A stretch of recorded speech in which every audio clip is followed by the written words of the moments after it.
think I met the one, but it wasn't the one, it was the two. Those that maybe aren't in love with me are at the very least intimidated. I called her the human Etch-a-Sketch.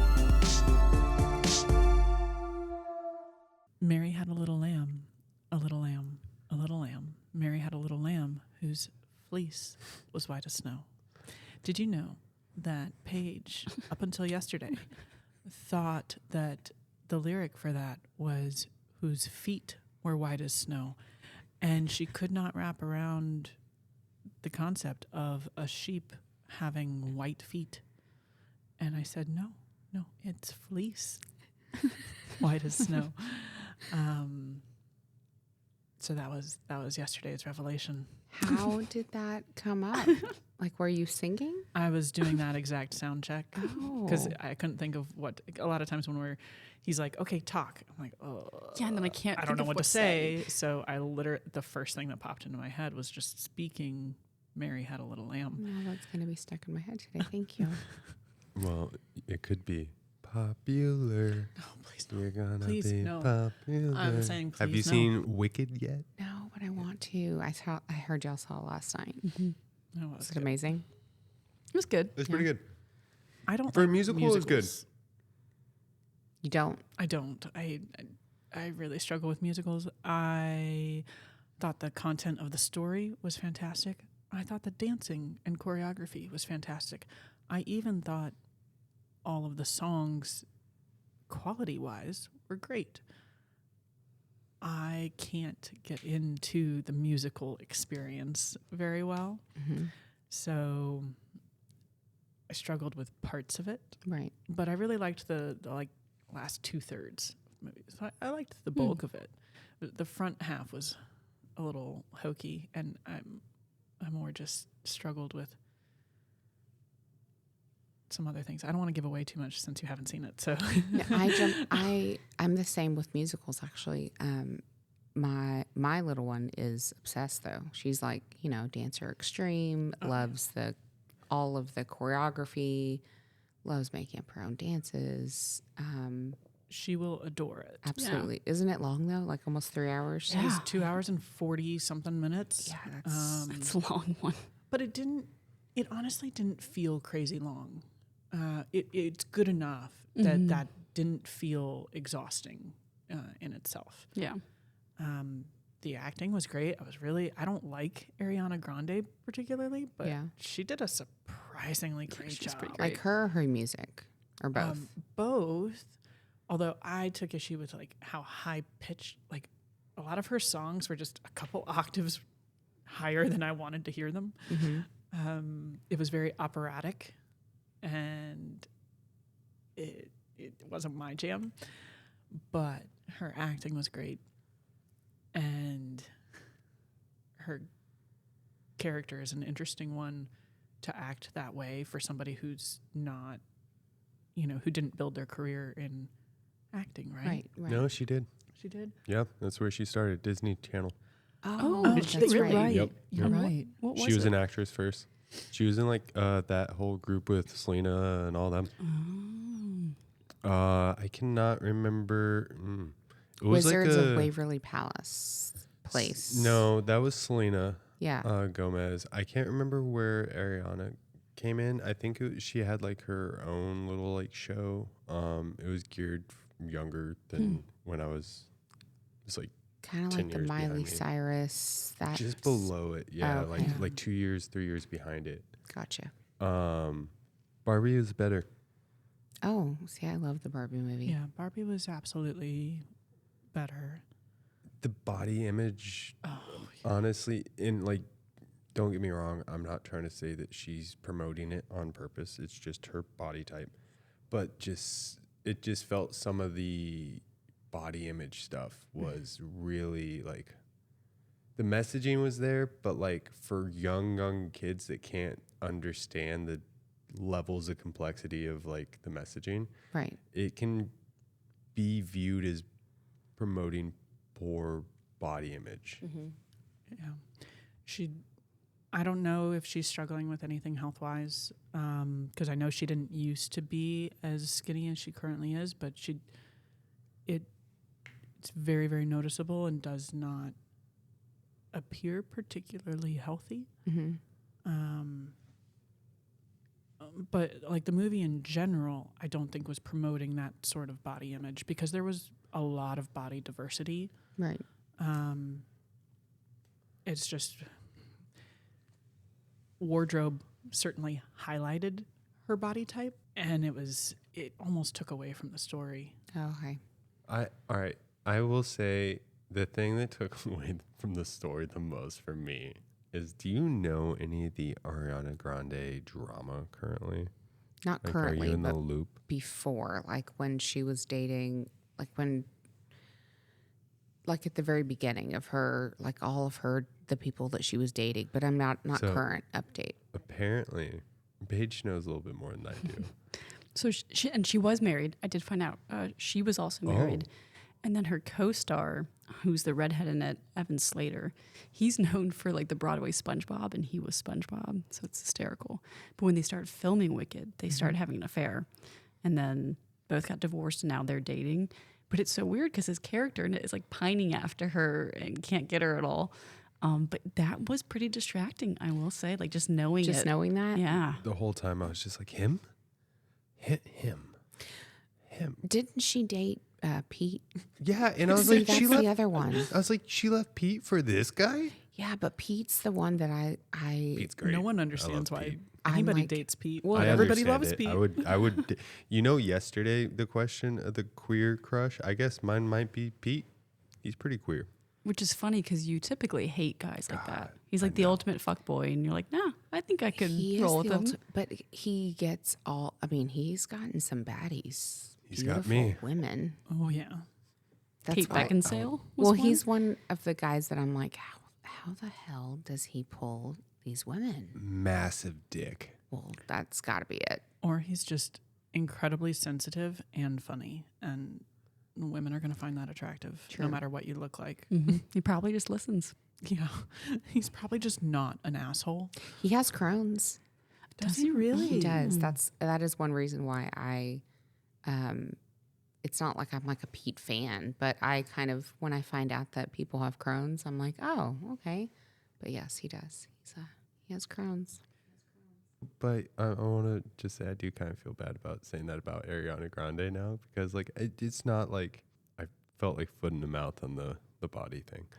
No, because I had the same thoughts. Honestly. Like you thought, it like, was oh my gosh, distracting she's to me. very like, is And she I sick? know, yeah, I know. That's your thought? Little girls are going to be looking up to her in this, and because of the way she was so popular and all of her wardrobe and all of it was about her looks too, is a good piece of her character. Right.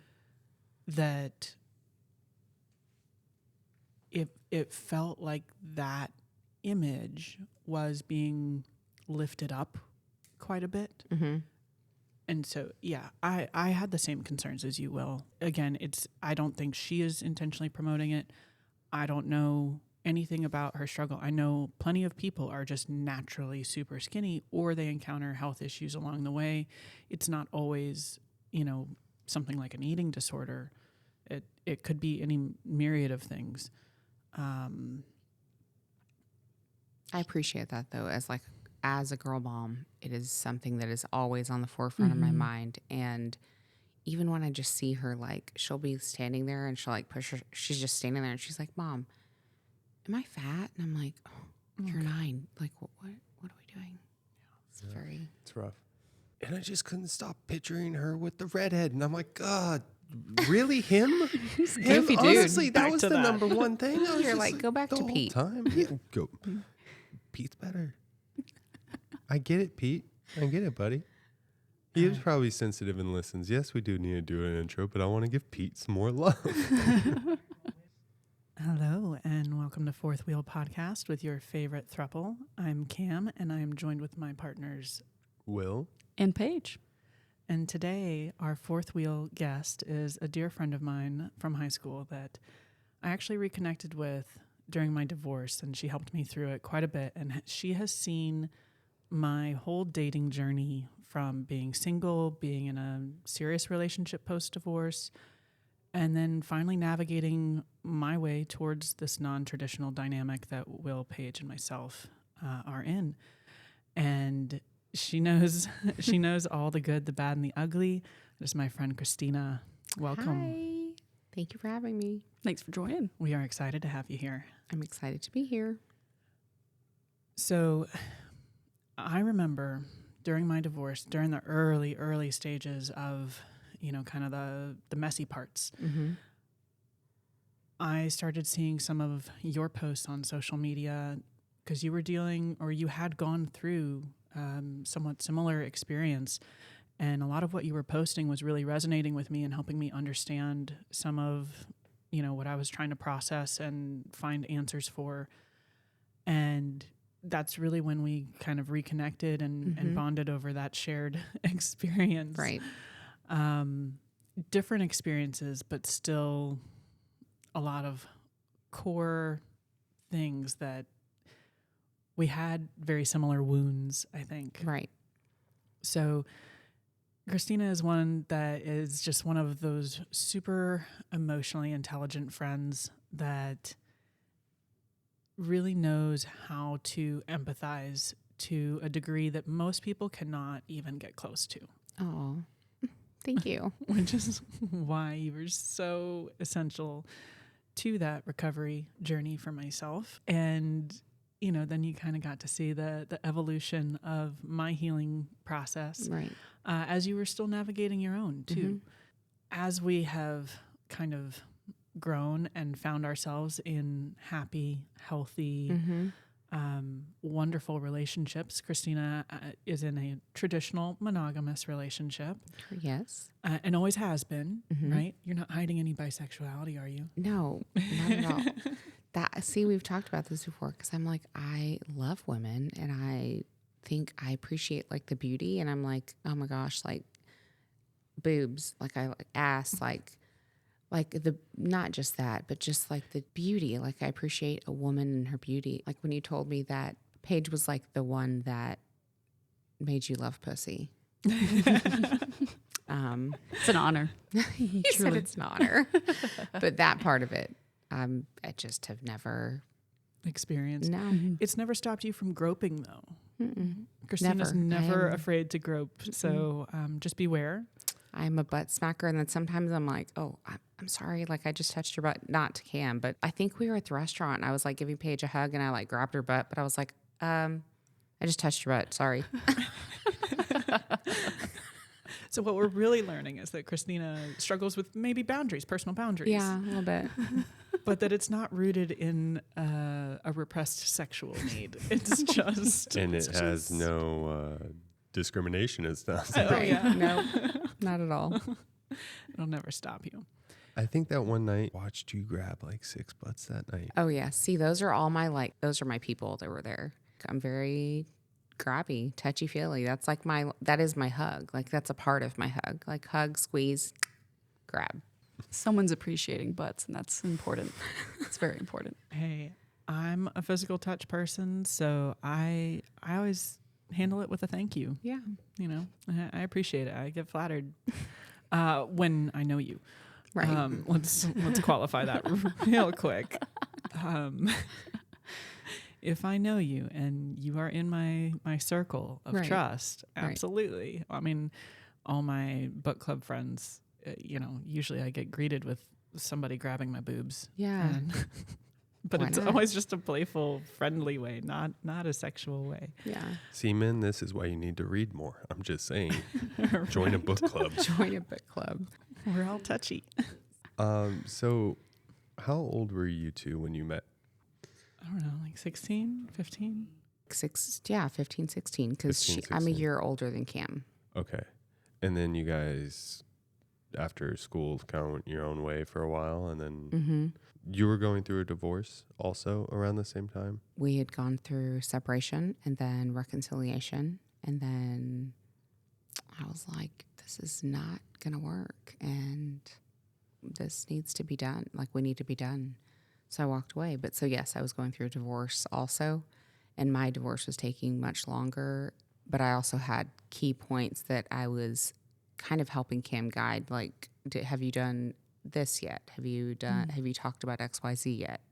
Remember, not like don't forget about this type of deal, but also more of the emotional side, and the trauma and the healing. 'Cause I was her sounding board, or she would like ask me a question and we'd kind of follow up on that topic, or I would check on her. Like I would check in and be like, hey, how you doing? Like, just because I knew how it felt. And there were times where I needed that, and I didn't have it.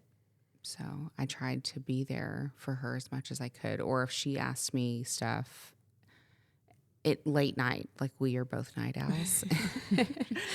Like the one friend that I have that would regularly be up the same time as I would be. Mm-hmm. And sometimes even if you would message me and like I read it, and I would always try to get back to you as soon as I could, because I knew like when you're dealing with that, it's hard, because if you have not been through it, or even if you've know somebody that you love and you're close to that's been through it, then you get it somewhat. Divorce. Just the whole traumatic, the trauma of it. whether it's a narcissistic sociopath, which is what I dealt with, any type of abuse, but narcissistic abuse is something that people don't talk about a lot.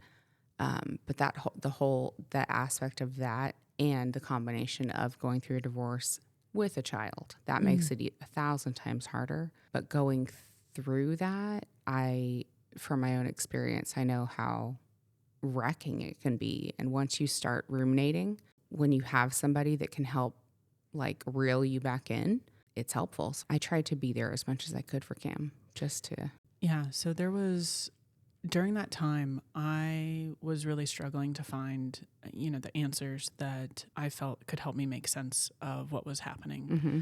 And I was doing a lot of reading and, finding different support groups and stuff like that. Right. And you were the only one at the time that really had so much personal experiences that I could identify those feelings Mm-hmm.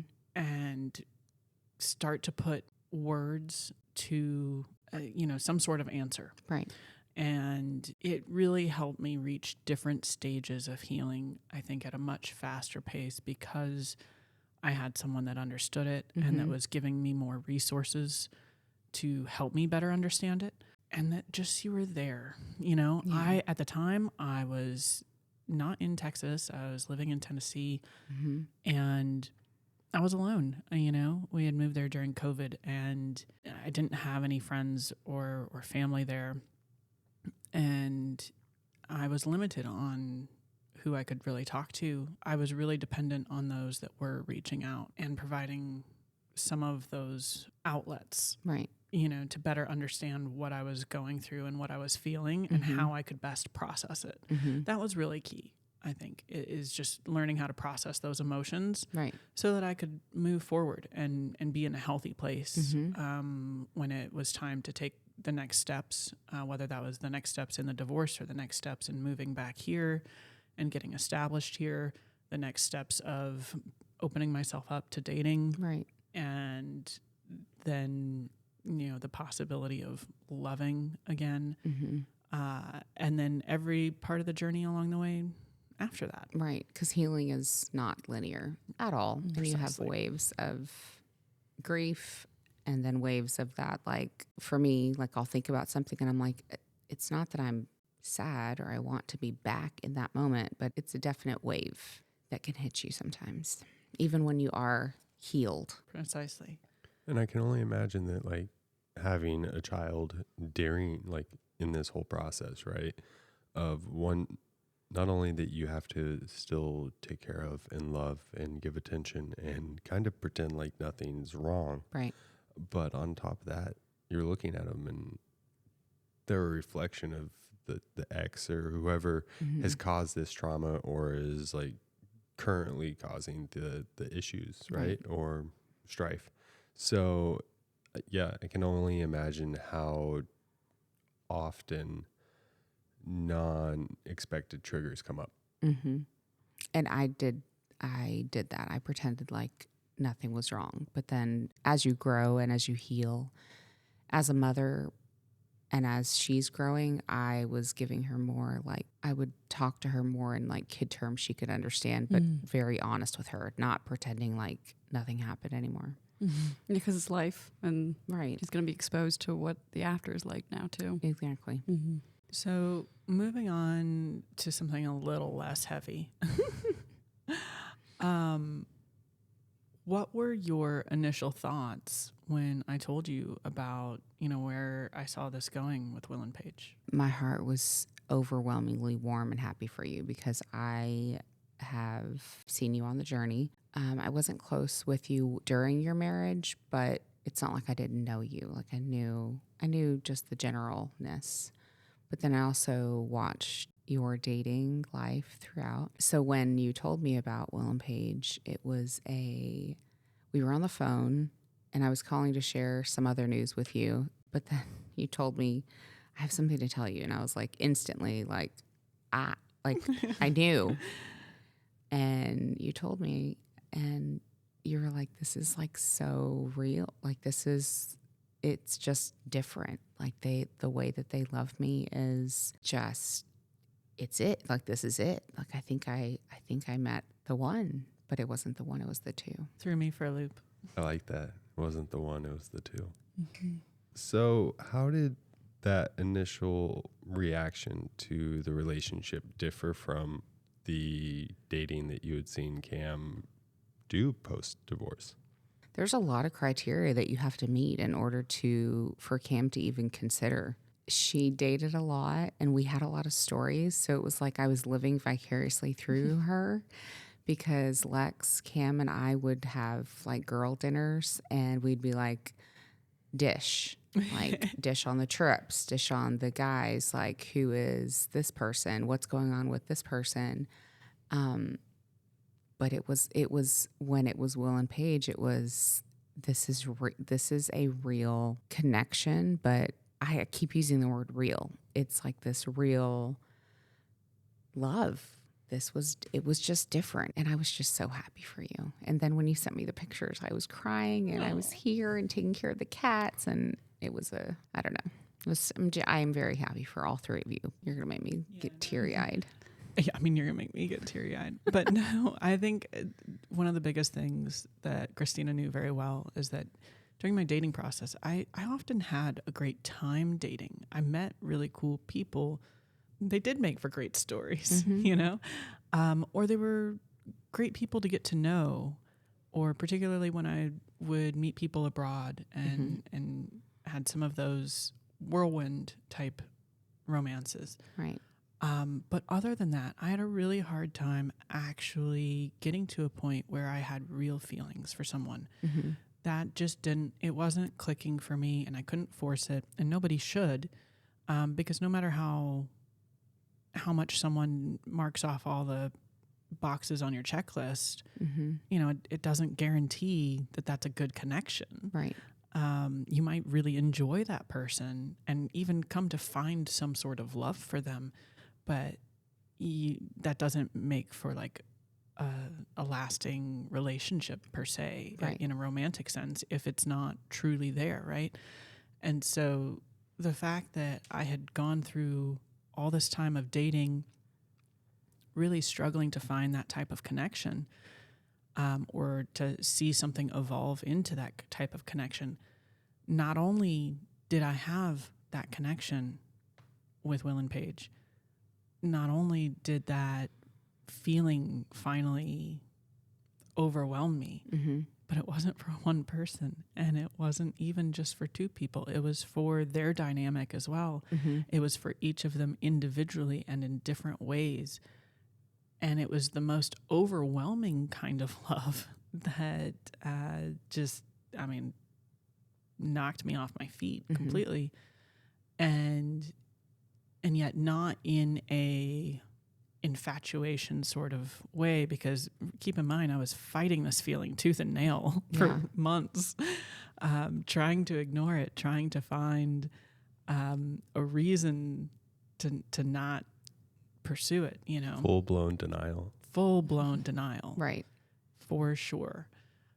This was not me getting wrapped up in butterflies or, some exotic experience or anything. Mm-hmm. It was just genuinely, those feelings were there on a multitude of levels, just, between Paige and I, between Will and I, between myself and Will and Paige, Mm-hmm. and then obviously between Will and Paige themselves. So it was just an exponential and multifaceted kind of love that, Right. ultimately, obviously, couldn't be ignored. Something similar that we both went through was having the healthy love after, like, post-divorce. And we were both in similar relationships and went through the same heartbreak too. And then I was like, okay, I'm not introducing my kid to another person. Like I've always been guarded about that, but those individuals in our lives were the first people that had a relationship with post-divorce, but then also introduced them to our children. Yeah. I remember actually we ran into each other at Hobby Hobby Lobby. Lobby. And we stopped and we had this, It's such a mom place to run into each other. right? We ran into each other and literally stopped and talked for almost an hour. Yeah. It felt like just kind of catching up. And we were both sharing this excitement of being in new relationships that we felt so strongly about Mm-hmm. and that were going so well. And we had all this optimism on the other side of trauma and grief and recovery, Right. in that healing process. And then to have those relationships, come to their own conclusion that, wasn't necessarily bad, at least not on my end. It was just that was relationship had served its purpose and it had lasted as long as it was meant to last. Right. It was still an incredibly valuable relationship. And then having to go back to the dating scene after that. But I feel like in a way, both of those post-divorce relationships for us taught us the value and importance of having high standards and knowing how good it could be Right. again, Right. and that it is out there for us. Mm-hmm. We just have to kind of fight for it. Mm-hmm. And we have to be cautious of getting wrapped up in it to the point where we ignore faults or things that might be underneath the surface telling us that maybe this is not a long-term fit. So that made my dating experience after that taking a more strategic approach. One, because I hadn't taken time to actually stop and date post-divorce. One of the first few people that I dated turned into that long relationship. Coming back to it with the purpose of just, I need to kind of learn more about myself in the dating process, Right. to fine tune exactly what I want. I know I've had something really good, but it wasn't the right long-term fit for me. So how do I go back to the dating pool with all of those boundaries and expectations in line to protect myself and to make sure that whenever I do find what I'm looking for, I will know it immediately, Mm-hmm. and I will know the value of it instead of forcing something to be the right fit or settling for something to be the right fit. I would know that I had tried and I had gone through the process of dating people that were not my type, people that I wouldn't necessarily expect to date, and really learning from each of those individuals along the way, Right. the qualities that I value the most and the feelings that I value the most, right? So that when I met you guys, I knew this is the right fit. Mm-hmm. This is what I've been working to find. This is the feeling that I have been holding out for. And so, yes, while I fought against the feelings because it felt so non-traditional and was against the grain of norms, and there were a lot of things I had to deconstruct to find acceptance in that, even for myself, I didn't doubt that the feeling was right.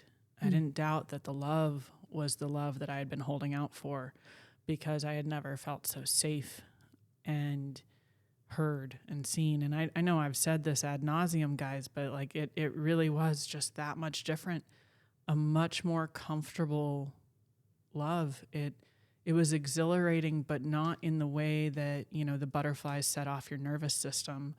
It was exhilarating because of how safe it felt. Yep. And that means a lot too, because it was a taboo thing to jump into. It's a challenge, but you were then willing to take that challenge because of what you had learned through those processes. Not that you were comparing that relationship post-divorce, but at the same time, it was like a... No, I was.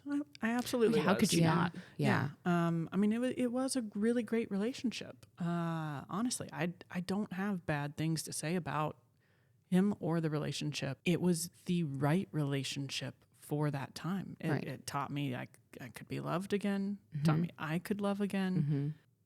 But that doesn't mean that it was the forever fit. Right. And I honestly, I knew that from the beginning. And I think that too really taught me that things don't have to last forever to be valuable or to be right or to be successful. Like, people define a successful relationship by, like, did it last forever? No, nothing lasts forever. And plenty of relationships can be successful no matter how long they last. It just depends on how you define value. And if you can find value in what that relationship brought you in the time, Right. then successful for what it needed to be. Sounds like a Hallmark movie. Just like healed after divorce. And not to devalue any of this, right? But that's like the script was playing in my head because that's my ADD. But yeah, I agree that not all things have to last forever. And some of the best relationships that I've had in the past were short-lived because there weren't expectations. Absolutely. And obviously the goal is that it'll last forever. Right. But sometimes the most healthy relationships are the ones that don't. Like kids at summer camp, they get to spend a week with this friend that they met, and they don't have bad memories. They only have good memories now, and they'll never see each other again. But to be able to look back on a relationship and be like, oh, no bad memories. What a treat that is. Absolutely. Yeah. When you remove those expectations from the relationship itself or from that definition of success that this has to last a predetermined amount of time in order for it to be successful, you can enjoy a lot of encounters. And that's, fundamentally, that's why I started doing the coaching. It's because, and my whole slogan, right, is relish every vibe. You can have plenty of interactions and experiences dating people that are wonderful people that may not be your true fit, but that doesn't mean that you can't relish that experience while it's in front of you, Right. and be enriched by it or grow from it or learn from it or, have it teach you something about yourself or others or about how you are in relationships or who you are and how you show up as a partner or how you want somebody to show up for you. It can teach you a number of things if you just choose to remove that expectation or place that that hope on something and only see it as being worthwhile if it turns into this, if it turns into marriage. Like, no, there's no need for that. That's too much pressure on you. It's too much pressure on the other person. Right. And you can still stay in a very positive mindset and have a great confidence about how you navigate your dating life if you can go into everything. Obviously, pre-qualifying your matches is the most important thing to make sure that you can relish that vibe as it's in front of you. But doing so in a way that frees you from those societal standards so that you can just enjoy it, and it's going to put you in a better spot to actually find the right connection in the long haul. Right. If you are enjoying life. Like, take it all in, enjoy it, soak it up, and relish every vibe. That's right. Is that how your post-divorce relationship went for yourself? Yes, it was one of those things where I was like, oh, like I can be loved in a healthy way. But then unfortunately it ended. My child was very close to him, and it was one of those, like, we were talking about moving in together and marriage and family, and our families were close, but then he broke up with me in a he told me, I'm not in love with you anymore. And it was very heartbreaking for me. But it was more heartbreaking for me from like, wait a second. Like, I trusted you with not only my heart, but my baby's heart. And so the fallout of that, he just didn't handle it well. So it was one of those like where I wanted to tell him like, thank you. Like, thanks for showing me that I can be loved the right way. And thanks for showing me some green flags, but fuck you for totally mishandling my child and me.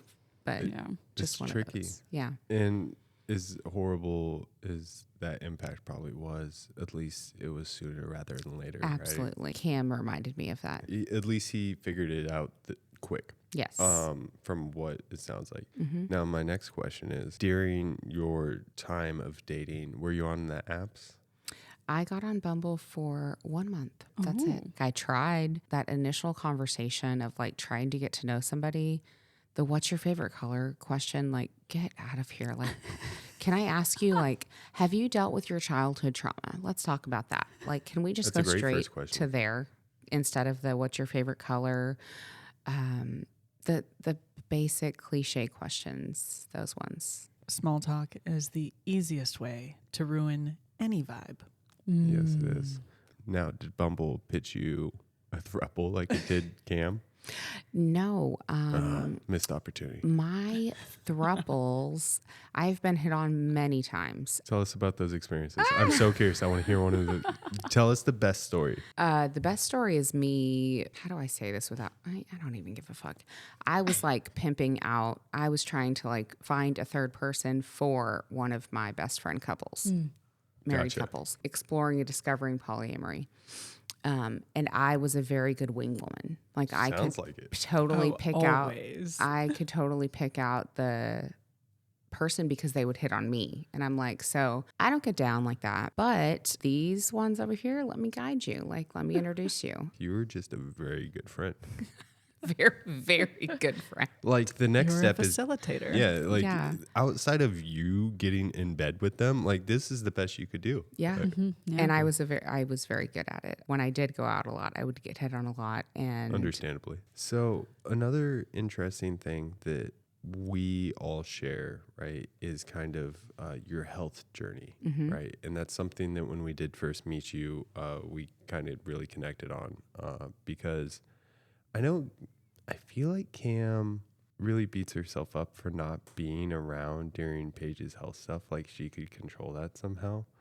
But one of the things that made me fall in love with her the fastest is how emotional she got whenever we were at a brunch and a friend of Cam's that we were meeting for the first time asked us about Paige's health stuff. It plays a lot into relationship, right? Because it takes a lot of strength to watch your partner go through that. Oh, absolutely. Sorry. No, go ahead. If I may interject here, I think one of the reasons it made me so emotional in regards to hearing about Paige's health struggles and how you, Will, showed up for her during that time and were just, took over facilitating doctor's appointments and having the conversations with the doctors, making sure that she was heard, making sure that people weren't overlooking things, making sure that you guys were getting the care and attention that you needed in order to find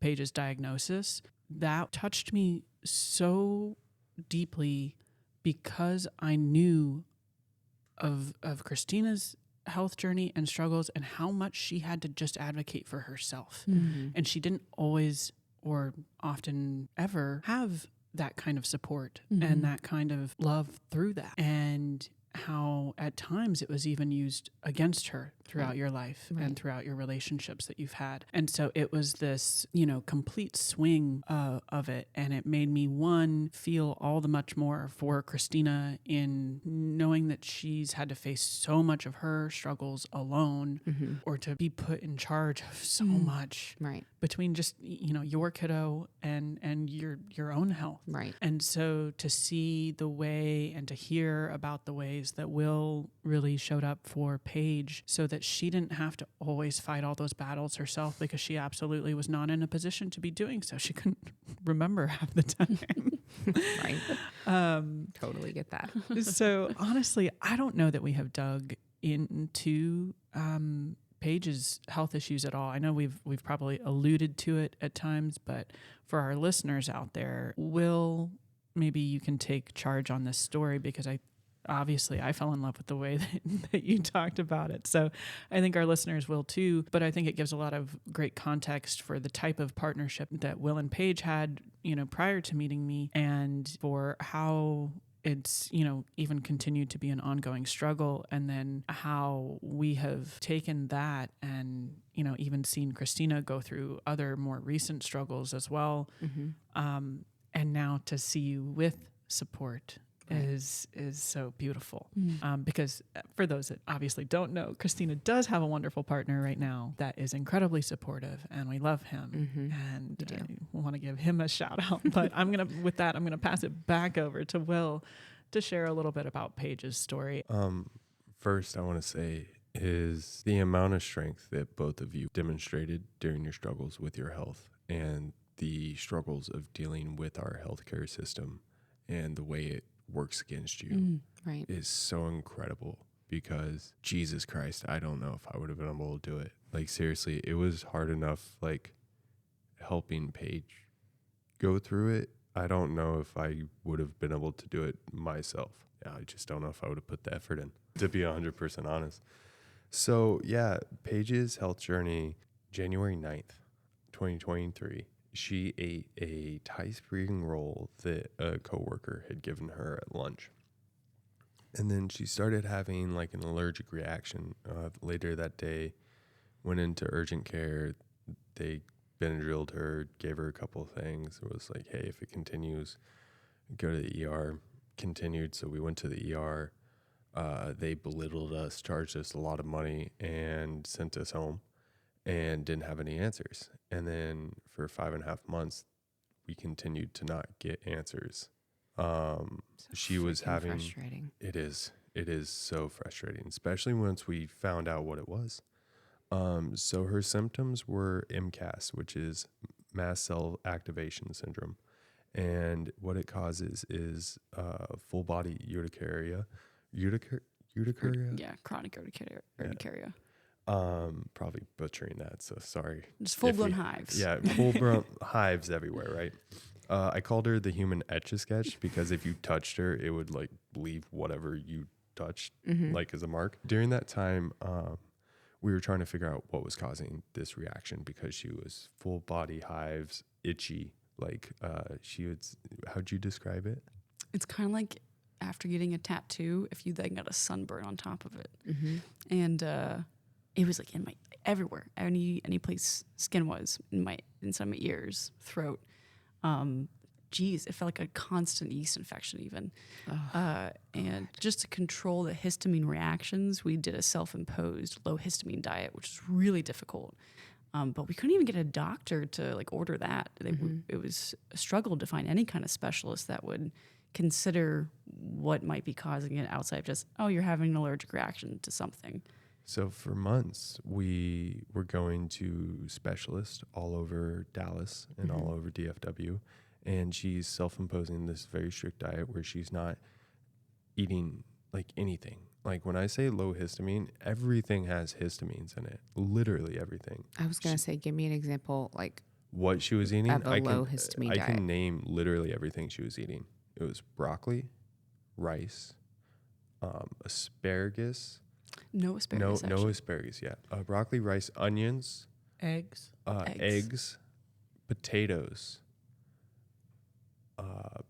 brown sugar, white rice, Mm-hmm. and then Oats. oats. Do oats. I think that's about it. No meat. No dairy. No dairy. No seasoning. No salt. So no electrolytes even. Kale. Oh yeah, I could do kale. Big meal that I would always cook her would be kale, broccoli, and onions.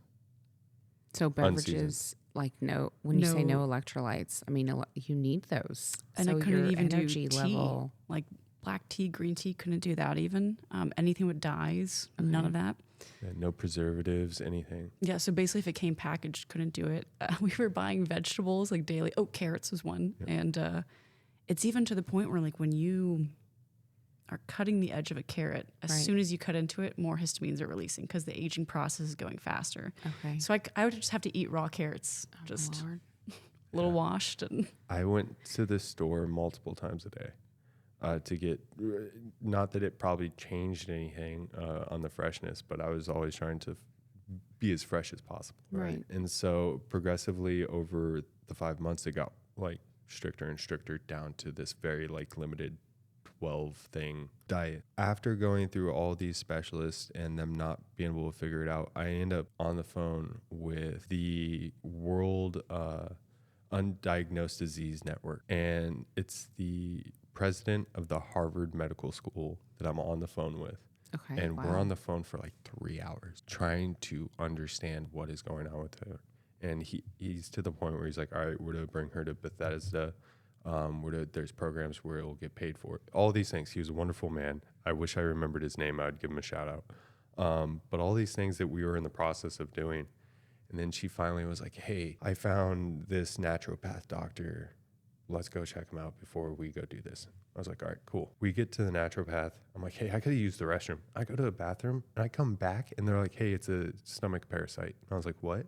And she was like, yeah, it's a parasite. And I was like, no way. Sure enough, we did the testing, all these things. It was a parasite. From that fucking spring roll. yeah. Yes. A parasite that normally kills within 6 months. Yeah. Kills the host. 4 to 5 months, it kills the host typically. It's the Entamoeba histolytica. Yep. And every doctor, normal MD doctor we went to in Texas, never once thought to test for a parasite. Not once. It makes me think. So I had recent tests that I had to get done in order to be on. It's like a constant fight with the insurance in order to get approved for this medication that cost $80,000, but you have to have insurance. I told the doctor, can we test for parasites? Not just for the typical, but I want to test for worms, for parasites, that was me though, asking the doctor to do that. So it's interesting that just another woohoo for our healthcare system. Yeah. And then, so that's not even the end of the journey, right? So we find out she has this parasite and the naturopath is like, hey, here's a couple options. Like you can do this long-term program that's like 3 moon cycles because they work off the full moon. It's like some weird, and I was like, okay. And I was like, I get that you just nailed this issue, but like this moon cycle thing's throwing me off. So we ended up deciding to basically nuke the parasite with antibiotics. Okay. And so us not thinking about like, oh, Paige's gut biome is destroyed because she hasn't had any sort of food diversity in 5.5 months. And it's a stomach parasite And too. it's a stomach parasite. Maybe we should not just destroy it with antibiotics. We decided to. And so that killed the rest of the gut health she did have. And so she wasn't able to process food anymore. And because her gut biome was nothing. And so she had to go on what they call elemental powder. Yeah, the elemental powder. For a month and a half, 2 months, where she just drank this like liquid powder. But before that, we were like trying to figure out what was going on, what she was to do. And we had to get her an emergency IV because she didn't eat anything for 4 days. And like, it took forever to get this powder in finally. No one knew about it. I think we found it and my dad also had researched it. And so we had to bring it to the doctors to be like, hey, is this a good idea? And they're like, sure, let's try it. So that again was technically self-imposed. But it did help because it gets absorbed directly out of your stomach, never enters the digestive tract. So it could give my digestive system a chance to heal and whatnot. Right. But it was still kind of having reactions even by eliminating all food sources, killing the parasite. And so we were like, all right, let's push a little further and see what else is going on. Because when I was younger, I did pop for Lyme and mono. So I did have a history of kind of wonky things. And finally, a great friend of mine, Frank, who's a doctor up in New England studying Lyme disease, was like, listen, you can't be my patient, but I'm going to put my feelers out and see who can help you. We got one doctor in Virginia who was willing to see me remotely, only one out of like the 20 or so that we were given. Wow. And she ran a bunch of tests and was like, hey, you've also got Rocky Mountain spotted fever and brucellosis. Who knows how long you've had them? Maybe when you were a kid and first got Lyme, you got these also tick-borne illnesses. No idea. Wow. I'm like, wow, this really explains just like a lifetime of illnesses and everything. When did the fungal cyst enter the chat? Oh, yeah. That was only because when I found a neurologist, because not eating, as you probably know, Yes, I know. Yes. it messes with your mind, and all these different parasites and other infections we later found out attack the nervous system. So I was having a lot of amnesia and memory issues. So we went to the neurologist and they're like, all right, we'll do some MRIs and CAT scans. And immediately the technicians, after running it, were like, you've got a fungal cyst also up there. It was massive. Wow. Like the size of your fist, right? It's pretty big, yeah. And they're like, who knows? That was just another odd incidental finding. Like, it's not like it was caused by any of these other things. It just at some point developed and probably is just an exacerbating. But all these things were, we were finding answers finally, but we had to push ourselves for a lot. It's amazing how much you have to advocate for yourself. Oh, yeah. I know. Christina, you have had to tell your doctors like exactly what you need, and you know your body best, and you know your journey from start to finish the best. And so trying to get doctors to listen to you, or to run the tests that you need, or to just believe your pain or your symptoms, particularly as women, right, is very hard. And I want to call attention to Will's trick to get doctors to listen to y'all. Yeah. First of all, I want to agree with Cam. The fact that our healthcare system looks at you guys different just because you're gender and treats you guys different. The amount of times that doctors said she was just stressed, I cannot even fathom saying that to someone that's sick. And amount of times they're like, it's just stress. No, it's not. It's never just stress. Keep pushing. Advocate for yourself. But one of the tips or tricks that we used is we were going to these appointments and I was in my normal clothes, jeans, graphic tee or whatever, and they were just kind of writing us off, and I was like, okay, this is weird, and I'm an actor, so I like to perform. I started showing up in a 3-piece suit, and they started changing their tune. Instantly. They acted like I was important. They acted like if they did the wrong thing, I was to be suing them. Like, they completely changed how they talked, how they acted, everything. The time that they gave them, the immediacy of getting back to them and coming into the room and spending the appropriate time with them, getting answers quickly. Like, I would shave, I would look like I was getting ready to go to a court hearing. 3-piece suit. And I had to do the opposite, where I was still working through all of this. It wasn't until the moment where I truly couldn't eat anymore that I had to go on a leave of absence from work. And she showed up looking like this, so I'm like in normal clothes, just with a little bit of minimal- makeup, maybe mascara, because I'm coming from work, from a meeting. And that was hurting me, actually, because then they're like, well, you're functioning clearly. You're still going to work because, you got to get insurance somehow. So then, I just started to show up in like sweatpants. I would take my makeup off, and then instantly a different tune, because I looked more sick finally. Right. Because that's one of my things. It's a blessing and a curse that I smile very well through pain. And it's kind of one of those things that I've had to just learn throughout. I was diagnosed when I was 9.5 years old. Wow. Do you mind if let's dive into that for our listeners. Can you give a little bit of history? You were diagnosed with Crohn's disease. Crohn's disease, yes. And they didn't know what it was for a little while. And again, that was a long time ago. Technology, science has come so far. But I was diagnosed with Crohn's disease, and then it kind of grew from there. And then senior year of high school, I had a crisis where I was at work.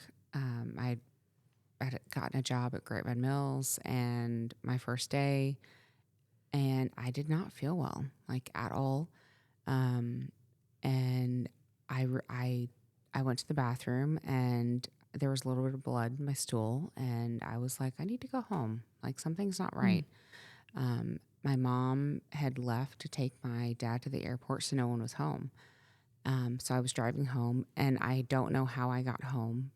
I remember like blacking out, but I got home safely, ran upstairs to the bathroom, and I hadn't turned the lights on yet, but I had called my best friend, Lex, and told her, like, something's not right. Like, I need your help. She lived up the street, the neighborhood that we grew up in, and I was vomiting like violently. And when she came over to get me, she turned the lights on, and it was all blood. She told my mom, like, hey, I'm taking her to the emergency room. And we were at the emergency room. My mom finally ended up getting there.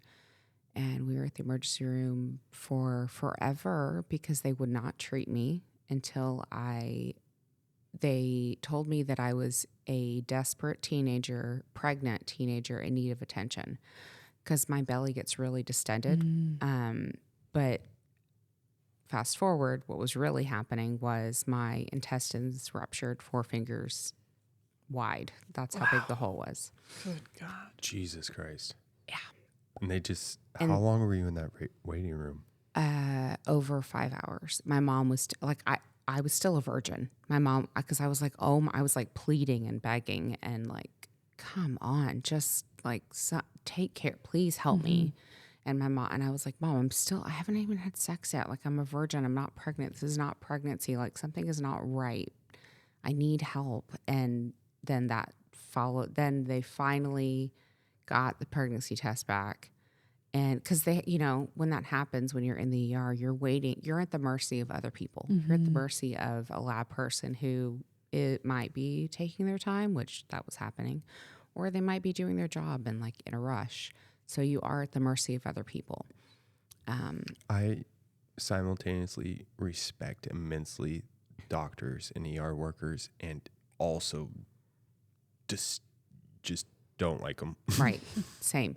Because it's this like domino effect that can either happen in your favor, or things can take a turn for the wrong from one tiny simple mistake, or just one tiny like I don't give a fuck moment from someone else. Like, so that can have such a negative impact on your journey, and it's not fun dealing with it. But anyway, so long story short, because this is a very long story, but I was rushed into emergency surgery. They found that my intestines had ruptured, and they did surgery, came out of surgery. They progress your diet. They start you on clear liquids, and they slowly progress you. Well, when they progressed me to soft foods, I went into shock, but they didn't understand why. Well, they had left gauze pads inside of me, of course. And so they had to do another surgery to go back in to remove those. It's an episode of Grey's Anatomy, legitimately. And they had to go back in to remove those. And then when they went back in to remove those, it was like the same thing. Came out of surgery, progressed my diet, blah, blah, blah. Same thing happens. They don't understand why I'm not getting better. And it's because they left a tiny little part of my intestine not completely sutured all the way. So when I got to soft foods, it ruptured again. They had to go back in. So at this point, when they went back in, excruciating pain, this whole entire process, I imagine, like unbearable. yes. So they gave me a lot of amnesia medicine. They put me in an induced coma. So I was in an induced coma. And the doctors had gotten to the point where they didn't know what else to do, because after that last surgery, I had to heal from the inside out instead of them closing me up, because they had gone in so many times. So I called it like my ice cream scoop scar after everything was healed because it literally looked like they had taken like a scoop of ice cream down the center of my body. But after all was said and done, that's how it healed, was my little ice cream scoop. But the doctors had gotten to the point where they didn't know what to do. I was septic. I did not look like myself. I had like blown up, was very swollen. They had gotten to the point where they were kind of like, you guys need to say your goodbyes now. You know, we don't have any other answers. But my parents were like, absolutely not. Like we will find an answer. We're going to transfer her. So the nurses even told my parents, like, you need to get her out of this hospital because she's too complex and they have fucked up too many times for her to stay here. Like, you need to get her out of here. And a doctor took on my case at another hospital and they got me transferred, took me off everything that I was on and started doing the right things to keep me alive. Wow. Wow. I am so incredibly sorry that you had to experience that. And I can only imagine that it's not the only story that you have that's similar to that. And that's heartbreaking. And I'm so sorry. It's okay. There's lots of them. But that was like the biggest one after my diagnosis. And I was a child. You know, I was not. And at the time, for a long time in my life, I didn't realize that those were all traumas. It took me well into my probably early 30s to actually understand and realize that those were traumas. Like, those were not normal things that everyone goes through. 100%. So, and it's ridiculous because, yeah, we often forget that doctors aren't always the smartest people in their class, right? Like, I literally had a specialist here in Dallas. Well, I had yelled at him for a little while before he told me this, but he comes back into the room, apologizes to Paige, and then tells us, you know, I don't think I'm smart enough to help you. oh, wow. And I just went, thank you. I really respect that you aren't wasting our time and that you can acknowledge that. And that he did it in a way that was not abandoning the case in terms of like, oh, well, you're just going to have to live this way, Right. or you better say goodbye, or, you know, whatever. They didn't dismiss you in that sense. They dismissed themselves from being able to find the solution, right? And I don't know that every doctor does that. Particularly in your case, you know, you've seen doctors that are ready to die on their hill of, no, this is really what's going on. Trust us, we know. And you're like, no, you don't. Right. You really, really don't. And the amount of research I have seen Christina do over the years on her own stuff, and the amount of research I know that Will and Paige had to do themselves to do all the legwork. Guys, for all of our listeners, if you are struggling with any sort of symptoms that you feel are being passed over by your healthcare professional, or that you feel are part of a larger problem, please do your own research. And yes, sometimes that can lead you down unnecessarily scary paths because we shouldn't all be playing doctor on WebMD all the time. I know it's not good for my personal health to do that, but if they hadn't done that, and if Christina hadn't done it to learn how to advocate for herself, Right. you know, these two beautiful women might not be sitting in front of us right now telling their stories. It's not always even the doctor's faults, y'all. Like, it's the hospitals that, you know, have these particular guidelines that they have to adhere to. It's the insurance companies goodness, that yeah. demand X, Y, and Z from them in order to approve anything. So a lot of times they might not be able to get the test that they want to yeah. run. All the policies. Yeah. So it's Remember just, the blood? oh my gosh. I needed blood, and my hemoglobin was at a 7.2, but they only do transfusions if you're below a 7. And I'm like, but it's 0.2, like I'm right there. And you knew from previous experiences Right. that your levels were going to drop post-surgery, and you told them that ahead of time, and you said, I am going to need blood. You better give it to me, or I am not going to recover well, and this is going to take longer. And then they go and they try to blame you for not recovering well when they didn't do what you said you knew you needed. And, you know, I get it. They probably deal with people trying to come in and act like they know better than the people that have gone to medical school for it. But particularly if you are dealing with an individual that has dealt with a chronic disease for the better part of their lives, come on. Right. Just Well, the male versus female perspective was just illuminated so much. I did have one really good male doctor, and he was my surgeon to get rid of the fungal cyst. Okay. But that was so much more black and white. Hey, we've seen this kind of stuff before. We know how to take care of it. Where it was two female specialists, the neuropathic one here in Dallas who caught the parasite, and then my one in Virginia who's basically my primary doctor now, who's a specialist in tick-borne illnesses. It took them to understand the female perspective of, this is an issue. And what a fault on our whole system. Right. shout out to naturopaths too. Oh, goodness, and this is not the first story I've heard where they are the ones that actually find the answers, because they're the only ones like continuing to educate themselves and willing to think outside the box. No, it's so true though. And just the battles of, again, like, okay, they'll pay for this test, but they won't pay for this test. I mean, for me, probably when I was a kid and they first found Lyme, if they just went ahead and tested for everything, what would they have found then that would have been resolved so much sooner than later? It's kind of like relationships. Sometimes the traditional works, but sometimes the non-traditional is a very helpful route.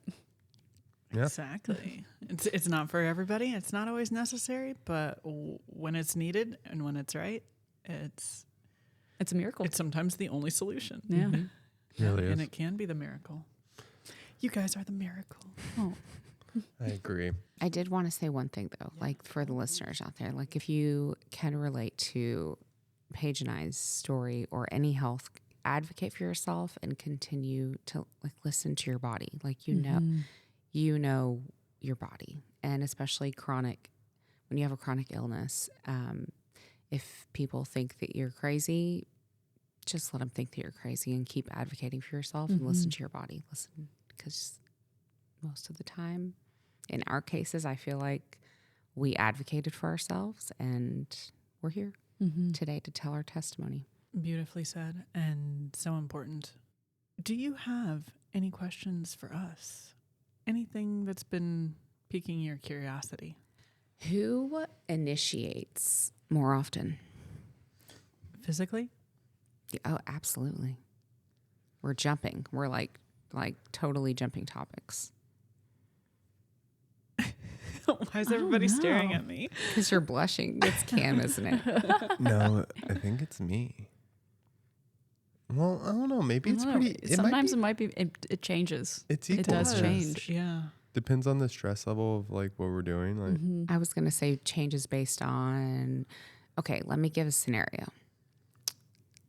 Like normal day, normal week, low stress, like everything is vibing. What's a low stress week like? I know, right? Maybe that's not, maybe everything is normal. Normal for y'all. I would say Cam, if it's a pretty normal schedule. If it's really stressful at work for me, probably me, because it's like a good distraction. Like a stress relief? Yeah, definitely Okay. stress relief. Which And it really is, like Oh, yeah. chemically, scientifically. All right. Yeah. And I'm always looking in between both of them, like back and forth, being like, so, yeah. I'm always just trying to read the room. I'm like not always initiating, but I'm always game. Well, 90% game. There's times when I'm like, oh, I'm so sleepy. I got to get up early. Like I got to if I'm taking kiddo to school in the morning, we got to go to bed. Well, and because here's the thing, it's never fast. Like quickies don't really exist in our world. So yeah, if it gets past a certain point in the evening, it's too late to initiate, because it's going to take a while, because you're making sure everybody's getting taken care of properly, and it's a process, Right. that has a lot of different elements to it, and it's not just there's no quick and dirty about it, or at least very rarely. There's no quick about it. Fair. But there's dirty. There is. What do y'all do when you're not interested in either? Like, you're just not in the mood. Like, is there like, do you just communicate about it, or do y'all just know? No, I mean, full disclosure, yeah, this morning I woke up, I had a headache, I didn't sleep well, and I wanted to come sit out on the couch and have my tea. Mm-hmm. And I knew that, we had been up late last night, so we didn't get to be intimate. Well, Paige and I were. What? Oh yeah. That was pre-movie. Yeah, it was before the movie. You had left us, and so Oh, see, this goes into This is another real one of my time. questions. Yes, which no one has asked us about yet. So I am excited for that one too. We won't jump ahead, but spoiler alert. yeah. So you left. You left, and I was like, well, you might not have thought we had time to do this, and maybe we don't have time to do like our full thing, but like I got time to take care of you.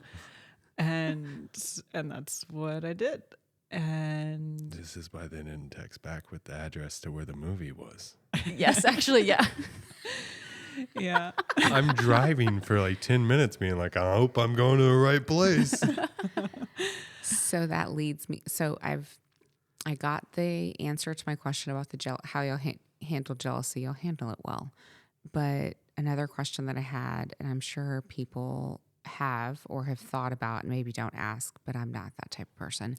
You each have individual relationships, but then you have your relationship as a whole. But sexually, is there, like Will was like, wait a second, like, hold up, I didn't know this took place.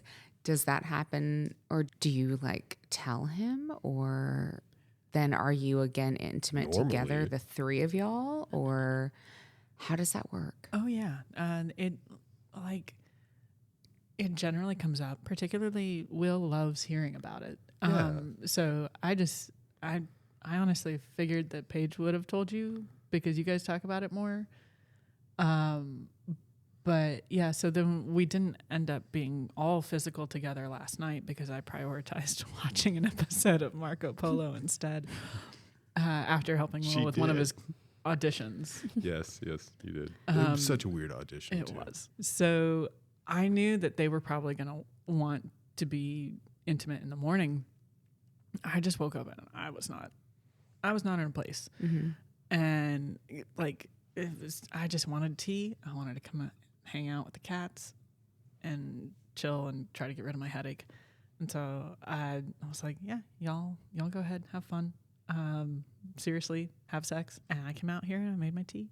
And they came out and I was like, you did have sex, right? And they're like, yeah. I was like, okay, cool. Cause like, I didn't hear anything.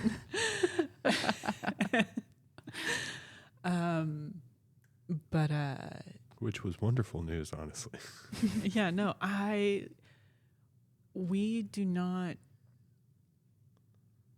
tend to experience that sort of possessive jealousy. I think it's important because when we all are together, and most of our sexual experiences are 95% all three of us. Mm-hmm. And those are all phenomenal interactions and experiences, and we all end up happy, right? Satisfied. Very satisfied. But it can be hard sometimes to really connect one-on-one when you are trying to be cognizant of making sure that all parties are involved and still feeling it. And even when one person is maybe getting more attention at that moment, that we are still engaging with the other person and that they are enjoying that moment themselves. Right. Either from the perspective of just seeing that love, or there's different ways that we connect intimately when it's more one-on-one, right? Mm-hmm. So Paige and I have a very different one-on-one experience when we are able to be intimate on our own. Mm-hmm. I mean, just the way that you look at her when we're sitting here. I've even noticed it when we've been like, when we were out to dinner, in pictures, just the way that y'all look at each other is... It makes everybody uncomfortable. I know. It feels like you're me intruding on something private, right? And I mean, personal. it And doesn't I'm make involved. You're like, I'm involved. It doesn't make me feel uncomfortable. But maybe that's because I've observed it's like this unexplainable connection that you can't explain at the same time. It's very palpable. Yeah. Very powerful. The connection that we have. And that's not to take away from the connection that I have with Will. It's just very different. Our intimate moments where we are one-on-one look very different. Mm-hmm. And their intimate moments together are different. Mm-hmm. And there's so much beauty in that. But it almost seems like Paige, you enjoy watching their love. Oh, absolutely. And Cam, you enjoy watching Paige and Will's love. Yeah. And then Will, you enjoy like tremendously, like all over your face, enjoy Cam and Paige's connection and love. Yeah. Have you Like seen I these? see. Have you seen these two? Like Yes. it's and like you said, the way that they stare at each other, Mm-hmm. it's one of the things that made me love Cam so much is how deeply she loves Paige. Mm-hmm.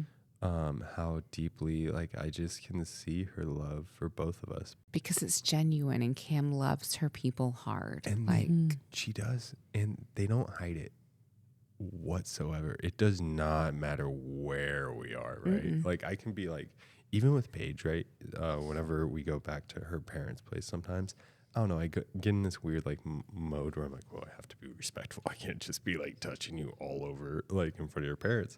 And these two are just doing that stare, like, and like her parents are like trying to figure out where to look and like and uncomfortable. yeah, and it's so funny, but like you can't deny the love. No. And that's the thing.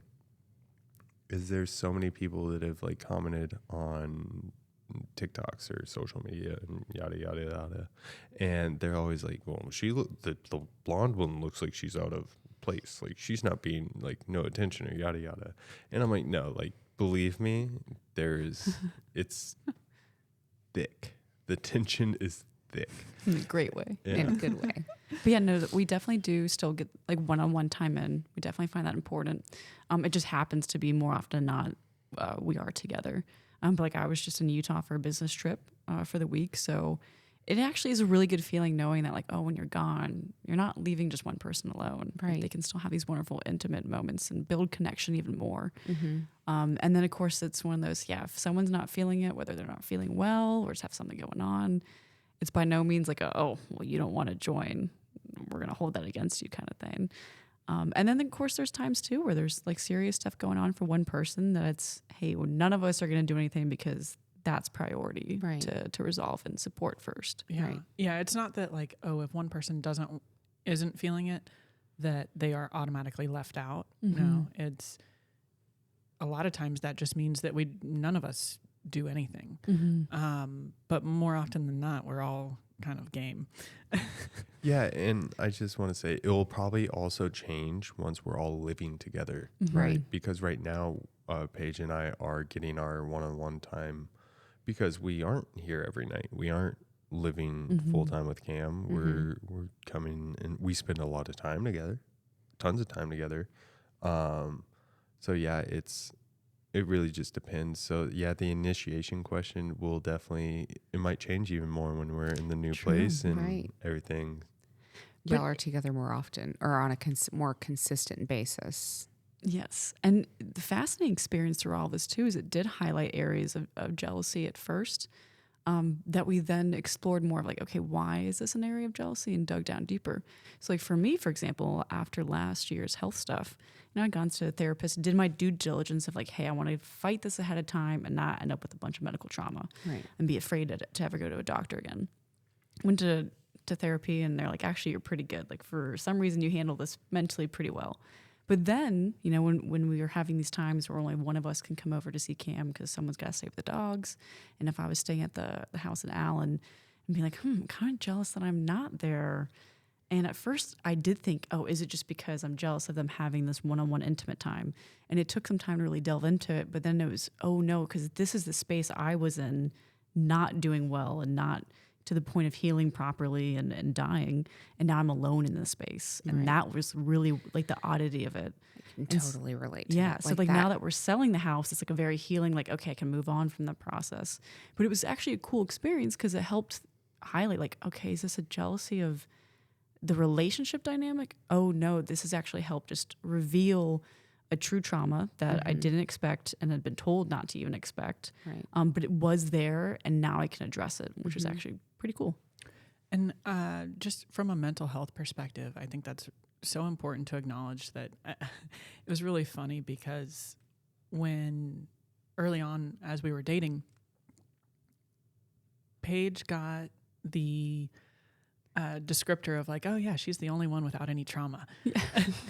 And lo and behold, no, she did have trauma. It was just different. It took some sort of other catalyst to bring it to the forefront enough to where she could actually identify it.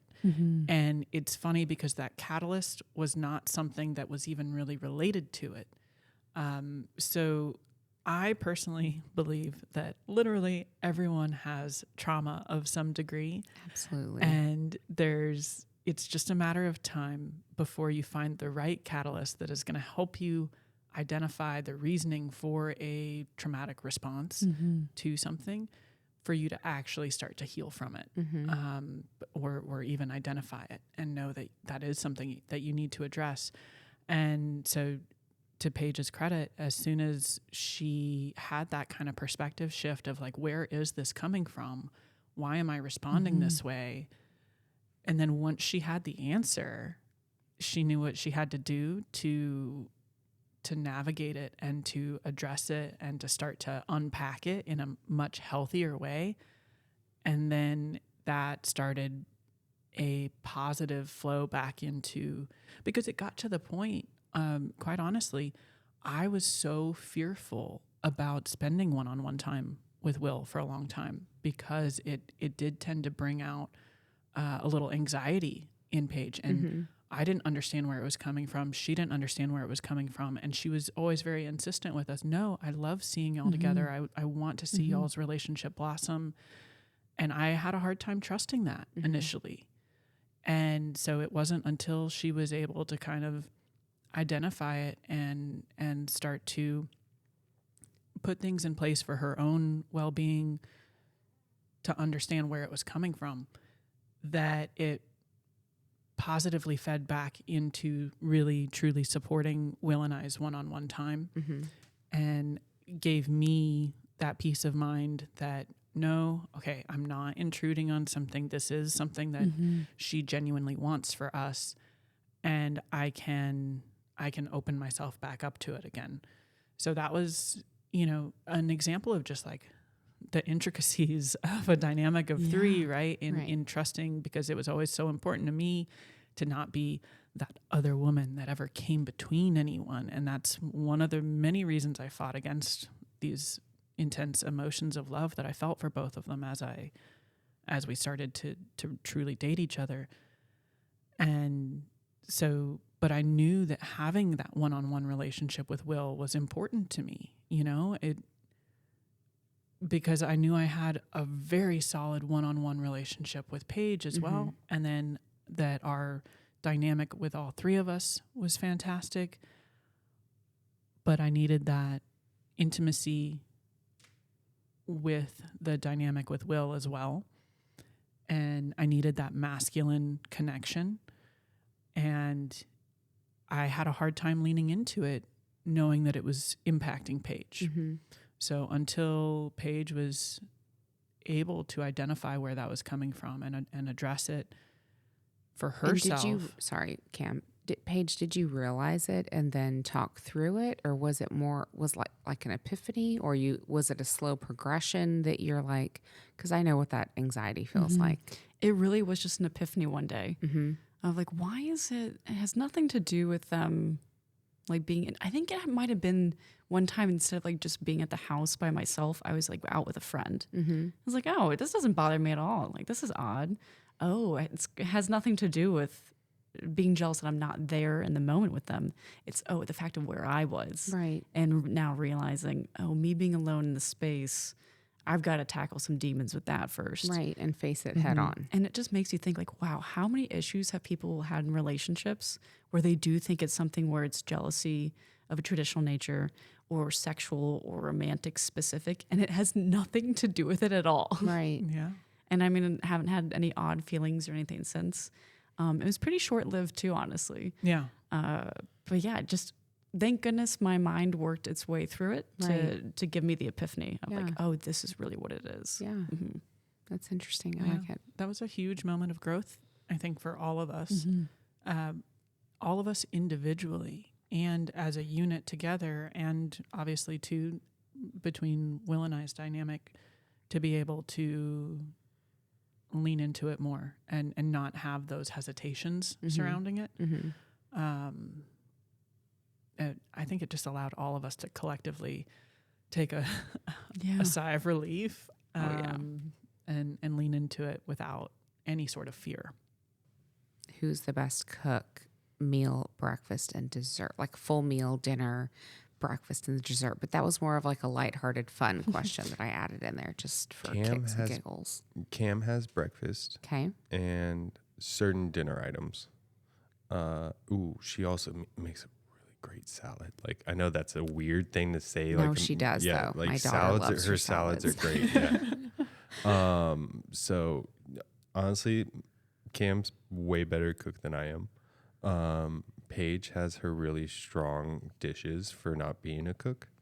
And then as far as desserts, And that's definitely all you guys. I Yeah, don't bake. I'm probably a cook. Put me behind a grill or over a stove, but don't ask me to measure anything. yeah, she's Italian is what she meant. Yeah. Yeah. Baking is Cooks not with my her heart. forte. It's too messy, too precise. I want to do a dash of this, a sprinkle of that, and I basically just go off of what it smells like. Honestly, I've got super taste buds, so I don't even need to taste along the way. I just smell it, and I know what it needs to season. That's a weird thing, but yeah, I don't bake. So y'all do some really good baking. You know, like Will does banana bread, Love banana and bread. Paige has done some incredible cookies. So I hate it though. I hate cooking. I hate baking. I will avoid it at all costs. I'll do the dishes. Even though you're good at it?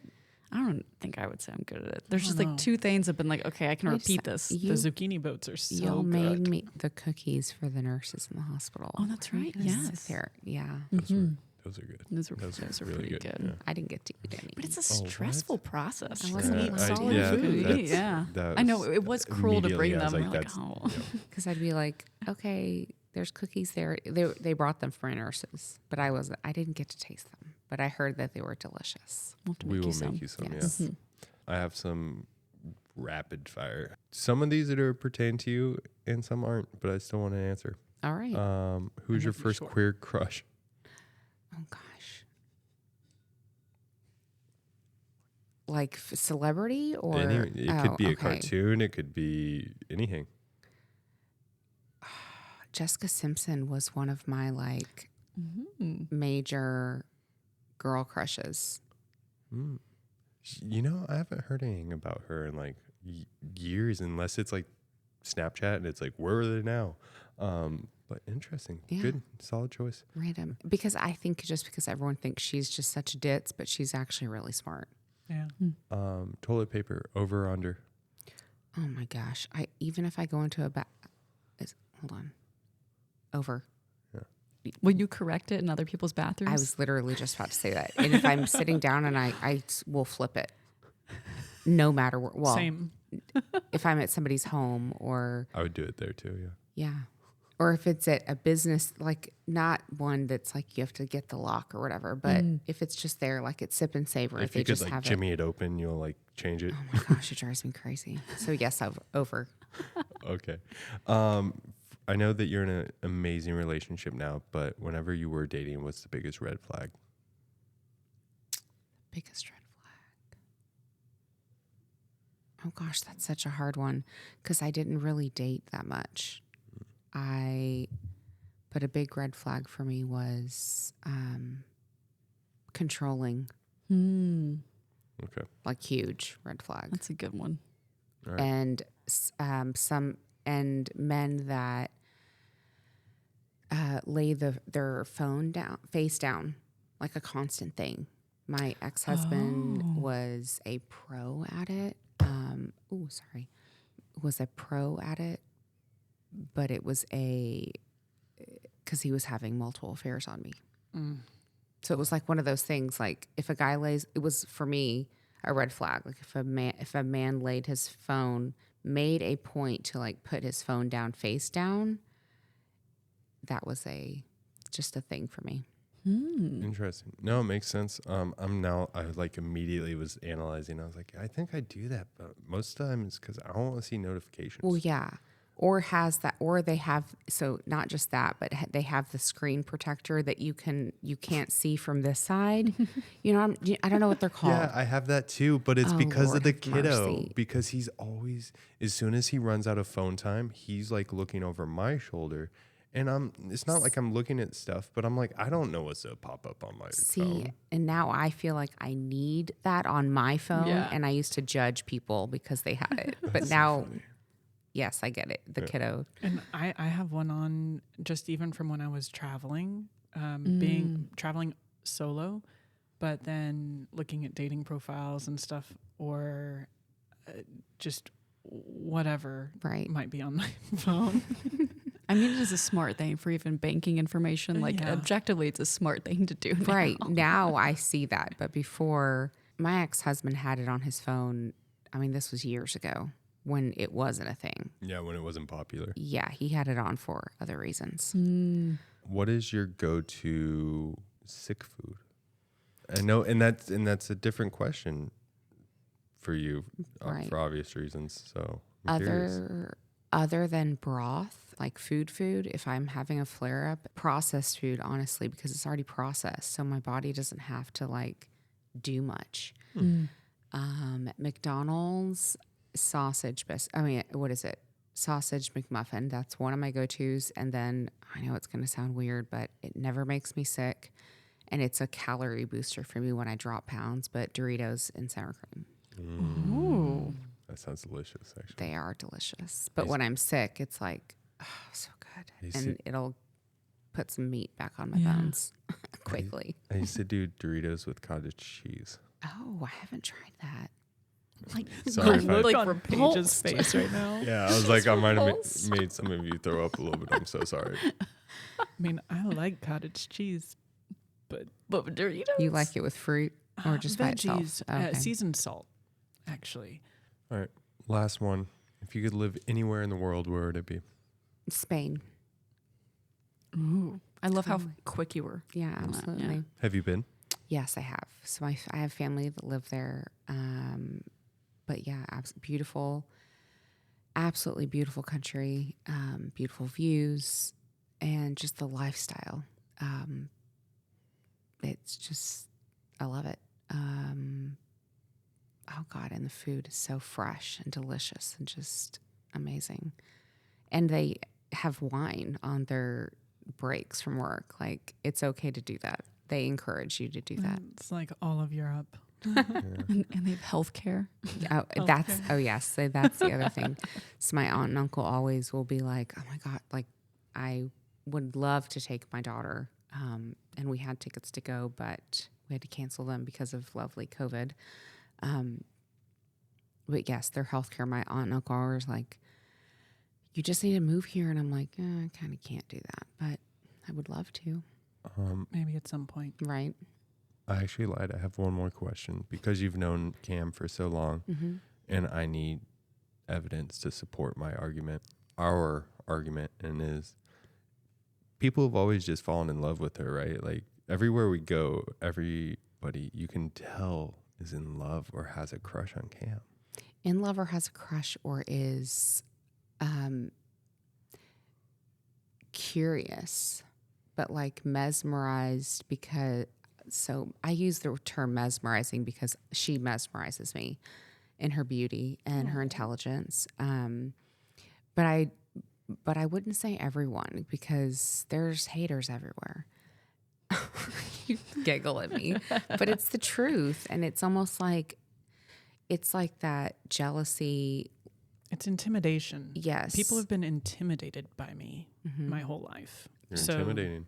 those that maybe aren't in love with me are at the very least intimidated by me. Right. And that's exactly what it is, because I've dealt with the same thing, but I didn't even realize that's what it was. Like, I'm like, what is the deal? Like, I'm not, like, I love my people hard and I'm a good friend.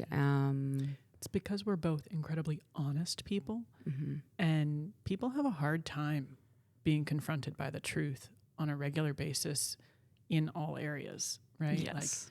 Like it shocks some people, and they don't know how to handle it or how to respond because they're too busy lying to themselves half the time about their life and their happiness and, you know, whatever else it may be. They don't like being confronted with their truth or necessarily somebody else's truth, particularly if it's a hard one to hear. Yeah. And that makes people uncomfortable, or it inspires some. And those are my people. Right.